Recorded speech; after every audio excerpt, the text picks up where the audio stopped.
জামাত বা 11 দলীয় জোটের অন্যান্যদেরকে আমি একটা পরামর্শ দিতে চাই।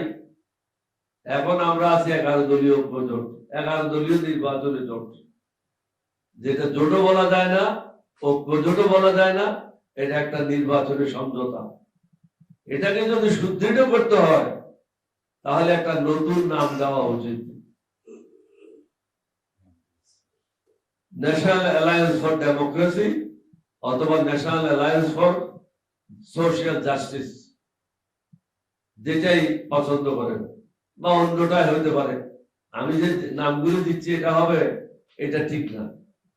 এবং প্রতীক 11 দলের বিভিন্ন দলের যে প্রতীক আছে, এই প্রতীক কোনোটাই হবে না। নতুন একটা প্রতীক বেছে নিয়ে আমাদেরকে ঐক্যবদ্ধভাবে আন্ডার ওয়ান প্ল্যাটফর্ম এগিয়ে দিতে হবে।